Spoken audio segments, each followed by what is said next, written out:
So I'm here in the Carrick Roads, and behind me, over there, is Myla Harbour, which for the moment I'm at, will be for the foreseeable future. So the channel is obviously called SV Moondance Sailing, and I have a question, and my question is, obviously you have to watch the last couple of episodes to know what's happening, so if this is your first visit, just check those out first, and then come back and have a look at this. I want to know if you think that I should rename my boat Kyla, which is the boat that I'm going to be using, Moondance 2 or something, so that I can keep the name, which I really rather like. I like the Moondance name, or do I call it something different and bin SV Moondance off? I think that would be a shame, but I'm not sure really. I quite like the idea of renaming Kyla because she's getting a rebirth at the moment. All new solar panels, stripped out, cleaned up, painted, copper coated, control systems, new sonar, which I haven't mentioned yet, new sonar, depth finder and fish finder, and work out what I'm going to use for navigation as well. So she's getting a proper restoration job done on a budget, and this year's episodes, or the beginning part of it, will be about, can you buy an old wreck, which I already own, so I didn't have to buy it, but can you buy an old wreck and do it up for a small amount of money and have something that's a usable cruiser or even a liveaboard? And that's kind of the project for the year. So that's the question I have.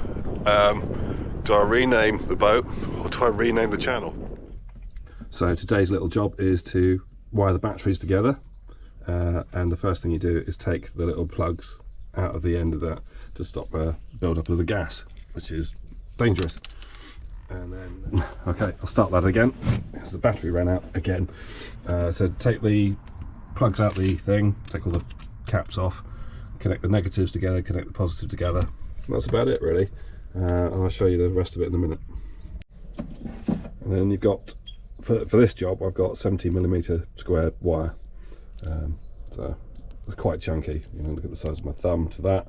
It's a big old chunk of wire, and these, which have studs on the top, so I can connect things to each of the batteries in turn, which might be, I'm thinking it might be more useful than just having a bus bar, but I'm probably going to have a bus bar in there as well. So I've attached these just loosely, and I've worked out the length of the wire to go in between, and that will screw into the lugs. Hang on, something like that, only neater. And I'll crimp them up with the tool here in a minute, and then crimp the end on using a crimping tool if you have one. You find most places that do wiring will have one of these, so if you haven't got one for yourself, then you can get it done by somebody else. Your local boatyard will have one of these somewhere anyway. I think these are about 30-40 quid to buy, so useful bit of kit, and you just pump the handle until they're crimped on. So that's that end on, and I will probably put some heat shrink over it, but not now because I've got other things to do, and I haven't got any heat shrink for the right size. So the press has numbers on the jaws that go in it, and that says 70 on it, which corresponds to 70mm wire, and that's what it's for. So then if you check it against what you've already put together, where you want your batteries, it should drop on. And because it's the same the other side, you should be able to put positive and negatives exactly the same. You might find with this setup that you have to double these wires up. If you've got a lot of current drain on this, these will get warm. So I'm going to try it first of all with the 70mm, and if anything gets warm, because I've got infrared thermometer jobby. You fire that and it'll tell you how hot it is. So if it's getting warm, you don't want that. You want it to be as easy as possible, so you might need to put 2 of these on, in which case you probably have them on in a different way, maybe like that, and then the other one on the top of it. But it's all easily doable.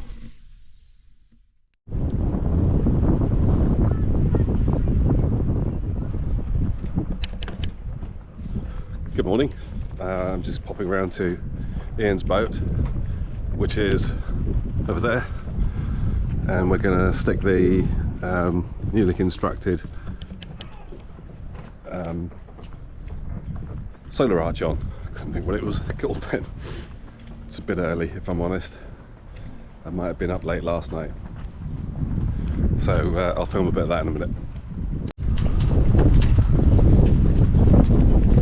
So you're now listening to the thing that I've said twice because I didn't press the record button. Okay, so this piece, 2 ends on there, and then there's that piece down there, goes up there. So it just all sits on the top.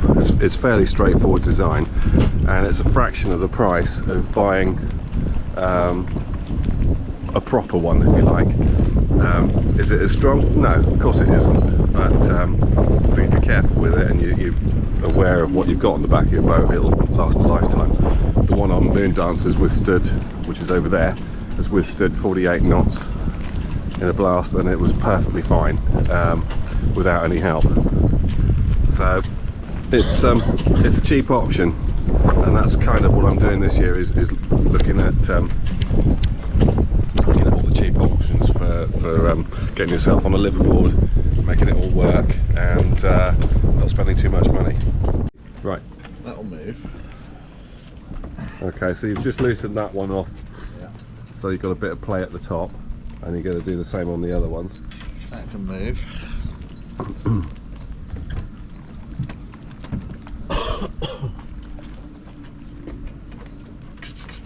That one will move.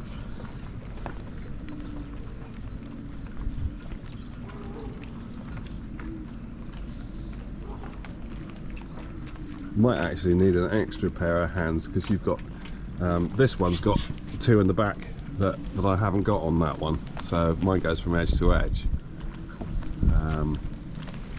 So when your mate turns up, it might be better to have him doing the bits in the middle, or the end, and I do the bits in the middle. But it'll sit just on these verticals here, and then we can figure out getting the rear ones attached. Okay, cool. Excellent. And it's not peeing with rain Yet. It is over there. No, it's lovely. It's just a little bit less sunny. That's all that is. We don't have rain in Cornwall.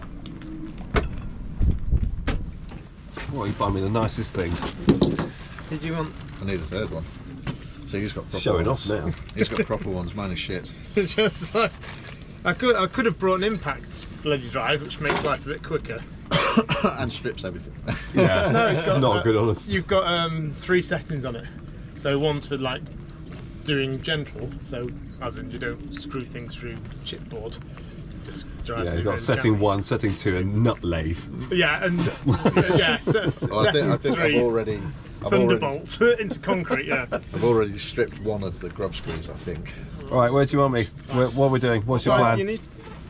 Okay, We'll put it out. I'm going to take this. I'll tell you what, you take that. No, actually you got one. You can tighten things up if Johnny and I hold it. How's that work? You slide it in and I'll hold it. Alright, sure. Yeah. That's just too close to the line. Yeah. I've not brought my snorkel to go and pick We're up not the at all bits. childish. So what? You speak for yourself. So is this the? This frame This is the is going frame. to sit on top of these. Oh wow. It's the right way as it is. It is the correct way, so it's just going to go Oh, that's wicked. around these Yeah. and then onto the top. Good. Right. Obviously round. Yeah. If you're going to make it this way, you're going to need more than one person. And then To do keep it. Going, need to keep going the other way. Yeah. That's it. Yeah. Right.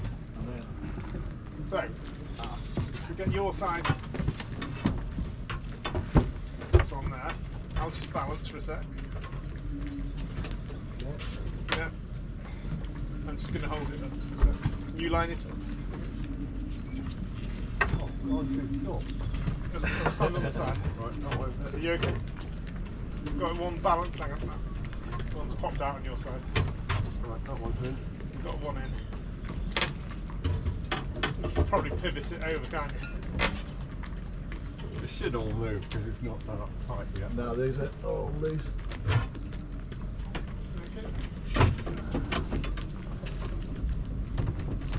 Nice bits in. Okay. That's entirely the wrong one for that. It's not stuck in there, is it? That means it's dirty. There's nothing in So there. we just need Is there to. one in there? The grub screws will need Yeah. to be loosened off. You've got the little The grub screw. screws are all stuck out. There should be a little one, little Allen key there on the. It's in front of you. It's already at That one. Right.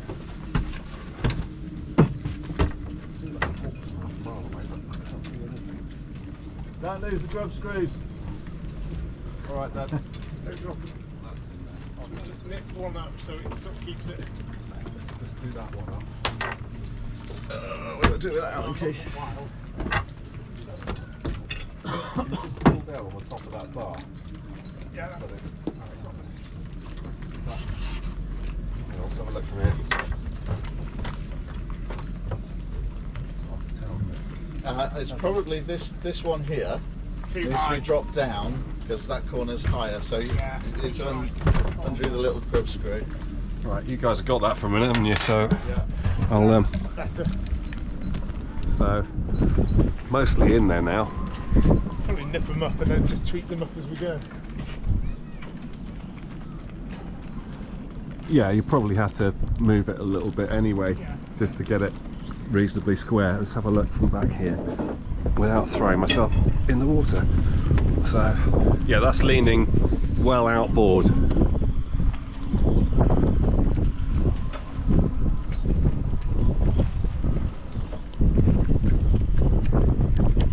But everything's stainless steel, isn't it? Strong.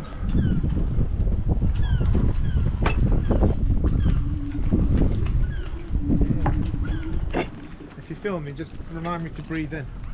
I think we all do that when we're filming.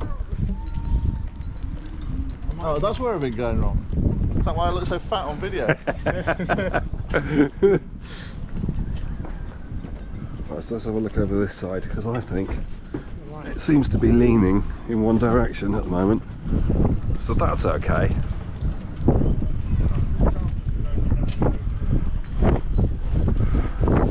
Must be a marine shop here. Sells nice grub screws. I would think there probably is a way to get them. Okay, so how are we looking? That's leaning out. If you go back there, That, yeah, sort of. it's leaning outwards and it's not straight upwards. So it wants to go back a bit. That actually looks quite good like that. Because it looks a bit sort of triangular, whereas that ours is straight. See, this side's straight, isn't it? That should be like that, and that should be the same. So, Should we just undo that a little bit? So I think that top one needs to undo and then slide back a Is little that bit. the same distance? What's the distance between there and there? About that. About that. okay, so this one here, I think is what's pushing it that way. That's leaning that way. That needs to go that way a bit, doesn't it? Yeah, that wants to go that way. That one wants to go back that way. Yeah. They do. Oh, nice. So what's going on there? A solar. Yeah. A decent sized solar. Looks like it. So that's my array over there on the back where the windmill is. Oh right, there, so on the board, on the red board. yeah, Got you. and it's just basically it's £3.5 grand to buy something to go on the back of this. and that's 500 quid. So, That makes or sense. thereabouts, you know, it's not. So there it is, that's the basic frame up. And it'll need a little bit of triangulation either side. Sort of across there and this way as well. And then the solar panels can go on. And I'll show you, back on my boat, I'll show you the installation. I think you spent a bit more on the metal because yours is taller. He wants to be able to stand underneath it, and I just want it to sit solid and down low, That makes sense. where I can reach everything. It's always hard. It's a compromise anyway, isn't it? Because obviously it's got to be stormproof. Can't fucking undo that, eh? Yeah. Do you need the back or the front? The back. What size is it? So here's a little bit from the inside of Moondance about the solar panels. So earlier you saw me helping Ian put his solar array up, or putting the arch up for it. That's still work in progress, but that's without any electrics involved. So this is what I've got in the back of Moondance. Ugh. Sorry, it's a bit cramped in here, so I can't get in here. There's so much stuff in here. So the two outboard ones, one on either side, go into this combiner box. So you can see them going in there, and then the two red wires come out and go into this one, which is a small MPPT. That was not a Bluetooth one, so I bought a Bluetooth dongle, which is this. So that speaks to the phone. This is the big one, which does the 6 panels on the top. So they come straight in off the back and then into here, I think. Yep, there, look. So that's PV in and battery out. So they go into here. There's a fuse on there, which I can't remember what size it is, but you'll be able to work that out for yourselves with your own array. Into this, which I'm not going to take off because it's high voltage.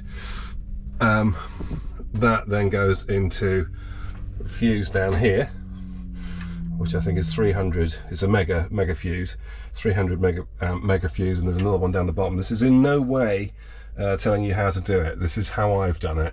Okay, so you see all these wires that are in here. Each connection is doubled up. So this is 70 millimeter squared wire, and the guy said, well, you could go for 90 millimeter wire, which would be within the constraints of what you need, but if you do it with 2 pieces of wire, it dispels the heat better. So I don't know what you think about that, but it's worth keeping in mind. So in there, fuse there, in case any sort of spurious electricity arrives from anywhere else, into this. And this is the sorry, let's just turn that around.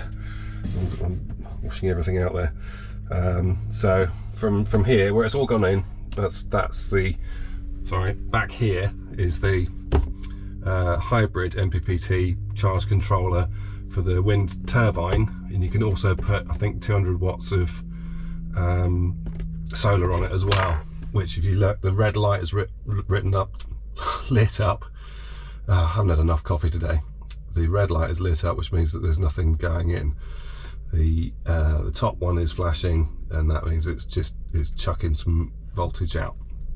So then that is where it comes in, and actually that's looking a bit loose in. It looks a bit loose in there, so I'm gonna have to sort that one out. Everything comes back through these fuses up here, into here, into, I wasn't really sure what I was doing, to be fair, so I put one on both of the positive bits, out and in. So it goes into here, which is a Victron Multi-Plus 2 12 volt 3000 watt 120 amp. So it can charge batteries up to 120 amp. I don't know that I'd ever want to try doing that on this set. Underneath the floor here are the batteries, which I won't show you, but they're not very exciting. So they are just wired positive to positive to positive to positive, and then negative to negative to negative, and then back into the system. So that's the positive this side. Down here goes in, and the negative is on the other side, so you can see them disappearing off down here. everything else, all the other wiring is taken off of this. So you've got 12 volt out and you've got 240 volt in and out on that. On the bottom here there are connections in there. There's also a switch on here, so you can switch the whole thing off, or you can turn it over to be just a charger. On the front here it says mains on, bulk is just when it's just charging flat out, absorption's when it's charged and it's just doing top up. It's now on float, which is just keeping it where it is, so we're not using anything off of that at the moment. The inverter is off. Overload button, low battery comes on if the batteries run below, I don't think, whatever it is, 11 volts, 10 volts or something. And there's a temperature alarm, which is a separate sensor which you plug in here, and that goes back to the batteries. And that's pretty much it. So combiner box up there, which I actually didn't need. I could have just used one of these rather than that, but that's got fuses and whatnot in it, so it's pretty safe. I think that was about 120 quid when I bought that.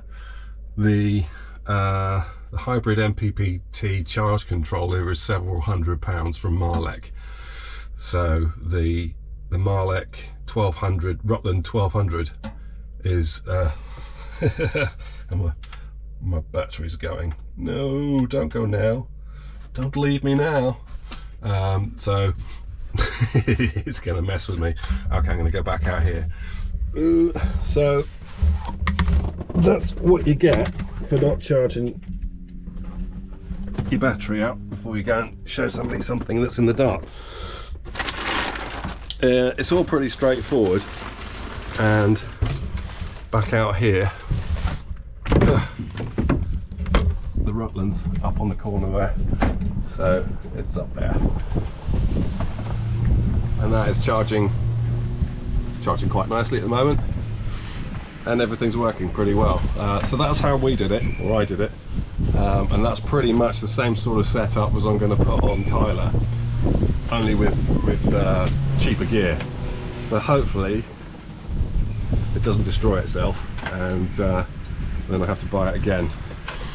And I know, what I should have done is saved up and bought the Victron stuff. The Victron stuff always seems to be just so much better.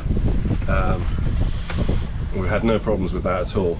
The Rutland actually gave us problems when we got it, because it was set up for lead acid batteries, or the gel batteries, which charge the same way. So the gel batteries will charge flat out from flat, and then the charge amount just drops off until it's hardly charging at all for the last bit, whereas the lithiums will just take until they're full, or pretty much until they're full.